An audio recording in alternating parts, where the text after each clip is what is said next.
Video sida uriba nupi asi March 29, 1980 da pokiba American woman China P. Arnold ni. Nupi asi mahaki machanupi bu microwave oven da haplaga mai thajindana hatkibagidamag court na mapanji super jail da thamki. Wari si hodringai da adomna channel asibu like, share, subscribe tawbiramo. Channel asi anawbo oibana adomgi like, share, subscribe asi yamna maru oijai. Makhatana channel asida documentary, crimes, mystery, facts atopa makal kaya ama puruknaba honajage.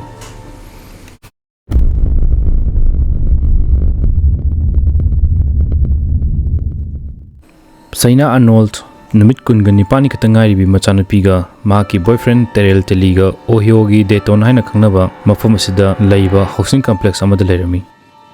30 August 2005 da family asida yamna chawba argument ama tawrami. Argument asi Paris Teligi maramda Mama China Arnold amadi maki boyfriend Terrell Teligi maraktani. Argument tawnakpadagi khutsa yaudana khanaba haibadu oiki. Masina China Arnold da khamba yadaba mukhi makoi tinna saudana khanabadagi violence onthurotana maki piklibi numit kungani pani katangaribi machanapibu microwave oven da minute ani chupna hit thajindana thamki. Madugi matung angang adu lokthoroklaga table amagi mathakta thamki. Second khari matung da angang adu laikhide. Medical expert kaya na hai angang sigi temperature adu 107 to 108 Fahrenheit yokidana angang sigi masada karigumba burn sign amata leitragasu internal injuries kaya thoktana sibini haiki. Thokdo asigi nong hek anbaga investigation chatharami. China Arnold na investor singduda mahak numit adu yu yamna ngawrami haiki. John Paul John kowa Arnold bu represent tawdana ahanba trial da thengnagadoribu nupa sinasu hairami. Angang aduna siba numit adu Mama China Arnold yu yamna ngawkhibana numitagi thokdoktugi maramda karimata khangawdre sini. Chap chaba evidence phangdubagi haigadara China Arnold police na farurabasu kuidana adam thadoki adubu kuidana mahak amuk November 2006 ta farami. Adugi matung jail da thamdana mahagi trial amuk ngairami. Ahanba trial si February 2008 ta phangtholami. Trial asida Arnold gi nupa Terrell Telida wahangkya hanglami.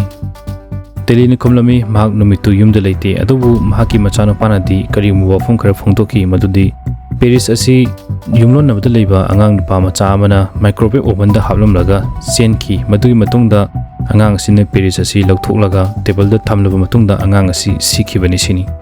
Masigi matung court na makhatana neighbor singbu amuk paung chathanabagi case asigi trial asi September fogi thoki. Ani suba trial amuk pangthoklami.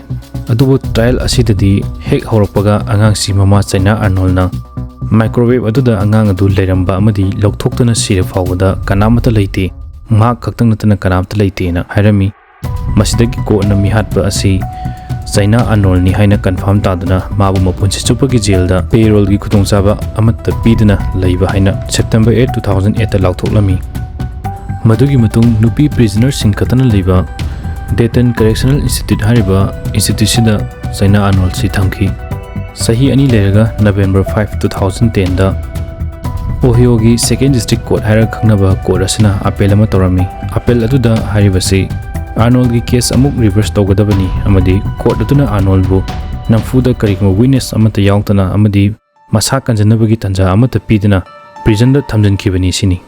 Masigi matungda amuk third trial oina May 13 2011 da tawrami. Trial sidasu chap manana Arnold gi statement duda adum mana harpanena jury singduna confirm tarami.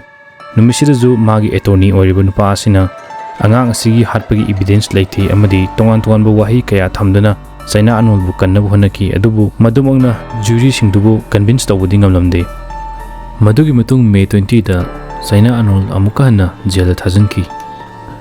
September 2013 da Arnold gi lawyer na amuksu anoba trial ama tawnaba request tawrami. Masi matung May 2011 da court aduna makhataba kanamata gi appeal amata tararoi haina rai taki asumna case asi loisinki.